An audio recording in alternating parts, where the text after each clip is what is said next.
Bueno, muchas gracias. Buenas tardes. Ahí estamos.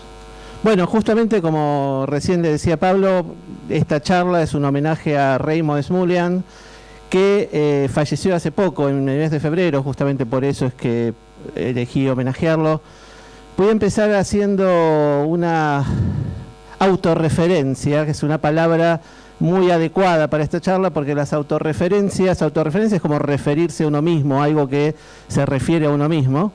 Y la autorreferencia es muy cercana a la paradoja, que es algo que Raymond Smullyan era un degustador de paradojas, digo yo, igual que lo soy yo mismo. Justamente la autorreferencia, en este caso, refiere a que voy a hablar un poco del porqué de este homenaje y al mismo tiempo, si me permiten la poca elegancia, voy a hablar un poco de mí mismo un poquitito. En realidad, ¿por qué elegí homenajear a Raymond Smullyan?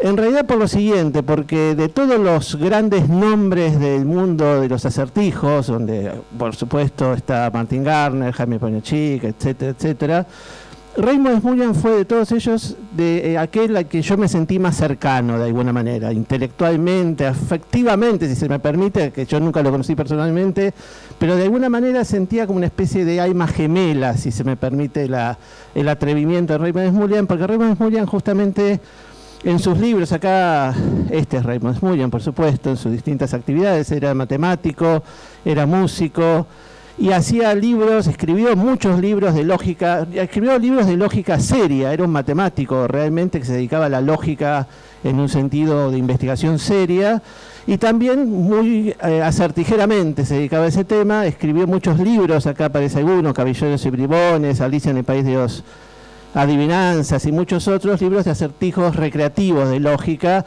y también, a esto último no me voy a referir por razones de tiempo, era un muy creativo creador es muy feo, ¿no? Pero bueno, me salió así, de problemas de ajedrez. Él en realidad creó problemas de ajedrez donde, a diferencia de los problemas tradicionales, en lugar de tratar de ver cómo tiene que seguir la jugada, la pregunta era cómo venía de atrás, o sea, cómo se llegó a esta posición de alguna manera, en el tipo de preguntas que hizo ya plantear en sus problemas de ajedrez.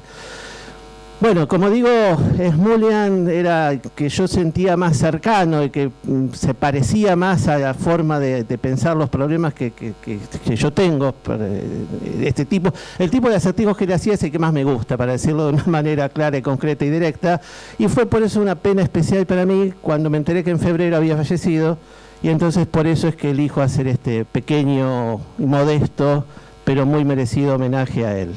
Voy a comentar acá dos aspectos de las cuestiones lógicas que comentó en sus libros. Uno de ellos, este libro, por ejemplo, de Caballeros y Bribones que aparece acá, Alicia en el País de las Adivinanzas.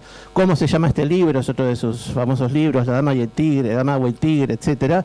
Tienen muchos problemas de que veraces o mentirosos, problemas donde aparecen ciertos personajes que siempre dicen sistemáticamente la verdad, siempre hacen afirmaciones verdaderas todo el tiempo, y otros donde todo el tiempo hacen afirmaciones falsas, y hay en base a esa situación distintas preguntas que uno puede plantear. Voy a contar uno de esos problemas que aparece en uno de sus libros. Bueno, ahí va. En este problema aparecen dos tipos de personajes. Esto es una cosa totalmente ficcional y arbitraria. Hay humanos y vampiros. Los humanos, en este mundo, en el mundo donde sucede esto, los humanos por su naturaleza propia siempre tienden a decir la verdad. Los vampiros siempre tienden a mentir. O sea, los vampiros por su propia naturaleza mentirían todo el tiempo, los humanos dirían todo el tiempo la verdad. Pero a su vez hay vampiros locos y vampiros cuerdos, y humanos locos y humanos cuerdos. O sea, un humano cuerdo, voy a poner por acá, que es donde dije, un humano cuerdo, como es cuerdo, sigue su tendencia natural y siempre dice la verdad, mientras que un humano loco va en contra de su tendencia natural y siempre miente. En cambio, los vampiros, justo al revés. Un vampiro cuerdo sigue su tendencia natural y por lo tanto siempre miente, mientras que un vampiro loco siempre dice la verdad, porque la locura lo hace ir en contra de su propia naturaleza. Y en base a esta situación uno puede plantear muchos acertijos, muchas preguntas. Yo voy a plantear uno que me da la impresión de que con la gente tan brillante que hay aquí presente, que se resolvió tantas cosas rápidamente en estas horas previas, van a sacarlo rápidamente, que dice así: uno de estos personajes, que puede ser un vampiro loco, etcétera, etcétera, una cosa importante es que la condición de humano vampiro no se adivina por el aspecto físico. El aspecto físico es el mismo para todos. Los vampiros no tienen colmillos ni esas cosas, sino que acá es una cosa totalmente abstracta. Entonces alguien dice, yo soy un humano loco, dice de sí mismo, autorreferencia, ¿no? Dice de sí mismo eso. Entonces, ¿a qué grupo pertenece? Un vampiro cuerdo, exactamente. El único que puede llegar a decir eso es un vampiro cuerdo, que al ser vampiro cuerdo está mintiendo. Dice, soy un humano loco, y efectivamente está mintiendo. Fácilmente uno puede darse cuenta que las otras tres posibilidades efectivamente no son posibles. Otros problemas de este mundo, yo solo planteé este acá nada más, pero otros problemas más interesantes quizás que uno puede plantearse es este. Si uno se encuentra con un ser de este mundo de los vampiros y los humanos, quiero decir, y quiere saber a qué grupo pertenece, y le puede hacer una sola pregunta, y esa pregunta respondida por sí o por no, piensen que si es un vampiro cuerdo me va a mentir. O sea, yo le hago una sola pregunta respondida por sí o por no. ¿Qué tengo que preguntarle para saber si es o no un humano, por ejemplo? O si es un humano o un vampiro, quiero decir. O qué tengo que preguntarle si quiero saber si es cuerdo o loco. Esa es una cosa que les dejo para pensar. Y es un tipo de pregunta que hacía justamente Smulyan. Como una meta pregunta. ¿Qué tengo que preguntar para saber tal cosa? Se los dejo para que lo piensen. Otro gusto que tenía Smulyan, que comparto con él, y que lo mencioné antes, es el gusto por las paradojas.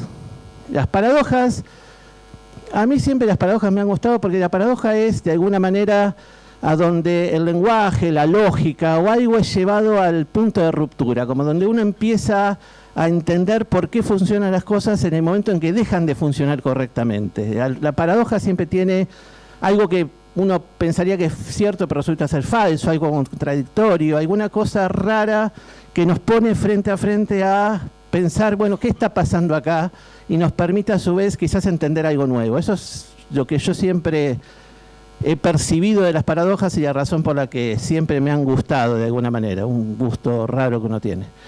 Y voy a comentar la paradoja del hiperjuego, que Smulyan menciona en varios libros y que él dice que es su paradoja favorita. ¿Sí? Es raro que uno tenga, hay gente que tiene un color favorito, un nombre favorito. Él tenía su paradoja favorita, que era la paradoja de hiperjuego. Él lo dice así, es mi paradoja favorita, decía él, no lo estoy inventando. Voy a contar en qué consiste, de qué se trata. Esta paradoja, no la inventó, no la descubrió, creó, inventó Smulyan, sino este señor William Zwicker, que es un matemático, y pues Smulyan la toma y la comenta, la divulga en sus libros y, insisto, la define como su paradoja favorita. Pensemos juegos para dos personas, juegos donde intervienen, juegos sin azar si quieren, donde intervienen dos jugadores que van jugando alternativamente. Dentro de esos juegos hay juegos que son infinitos y juegos que son finitos, llamémoslos así. Un juego es infinito, como dice ahí, si los jugadores de común acuerdo, las reglas permiten que los jugadores se pongan de acuerdo de modo tal que el juego siga infinitamente y nunca termine. Es aburrido, pero digamos las reglas permiten que eso pase. Mientras que el juego es finito, si eso no se puede hacer. Por más que me ponga de acuerdo, el juego siempre termina. Menciono dos ejemplos fáciles. Uno es el tatetí. El tatetí, imaginen el tatetí donde hay un tablero, es la versión donde cada uno tiene 3 fichas, primero cada uno pone una ficha sobre el tablero y después las va moviendo. Ese juego es infinito, porque de alguna manera si yo quiero muevo la fichita un poquito acá, el otro la muevo por acá, el otro vuelve acá, y yo puedo, si quiero seguir infinitamente, si me pongo de acuerdo con el otro, puedo prolongar el juego infinitamente. Insisto, es aburrido, pero las reglas lo permiten. En cambio el tatetí, donde uno tiene un tablero escrito, dibujado de 3×3, y uno marca una cruz, el otro un círculo, después otro en una casilla vacía una cruz y un círculo, ese juego es finito, salvo que se queden sin jugar, pero eso no vale. O sea, si vas jugando, en 9 jugadas terminó, porque se llenó el tablero. Ganaste uno, ganó el otro, o empataron, pero el juego termina a la fuerza en una cantidad finita de jugadas. Menciono esos dos que son juegos bien conocidos y fáciles, pero todos los que conocen muchos juegos, y acá hay mucha gente que conoce muchísimos juegos, tendrán en su cabeza la clasificación, qué sé yo. Por ejemplo, el Reversivo Otelo, que algunos lo conocerán y otros no, pero los que lo conocen claramente es un juego... ¿Ese pipipi? Significa que... ¿Voy apurando? Voy apurando, bla, bla, bla, bla, bla, bla. Entonces, ¿qué es el hiperjuego? El hiperjuego es así, juegan dos jugadores, uno nombra, el primer jugador nombra un juego finito, el primer jugador nombra un juego finito y empiezan a jugar ese juego. El siguiente hace la primera jugada en ese juego y así siguen. El que gana el juego finito, gana. ¿Sí? Ahí lo dice. Claramente el juego es finito, termina el hiperjuego. ¿Por qué termina el hiperjuego? Bueno, o sea, yo nombro el tatetí donde pones la crucecita y el círculo. El otro hace la primera jugada, después hace el juego y el juego termina. O sea, jugamos un juego finito, termina por definición. Por lo tanto es finito. Pero si es finito, entonces el primer jugador que tiene que nombrar un juego finito puede decir, bueno, juguemos al hiperjuego, que es finito. Y otro dice, bueno, entonces tengo que nombrar un juego finito. Y digo, bueno, juguemos al hiperjuego. Y otro dice, bueno, entonces tengo que nombrar un juego finito. Bueno, juguemos al hiperjuego. Y así sucesivamente. O sea, el juego, si es finito, entonces se transforma en infinito. Pero si es infinito, entonces no se lo puede nombrar al principio. Y entonces volvemos al razonamiento anterior. Si es infinito, se transforma en finito. No se puede nombrar el hiperjuego y juego infinito. ¿Es finito o infinito? Esa es la pregunta. Y voy a dar la respuesta, pero no deberían creerme, porque yo soy un humano loco.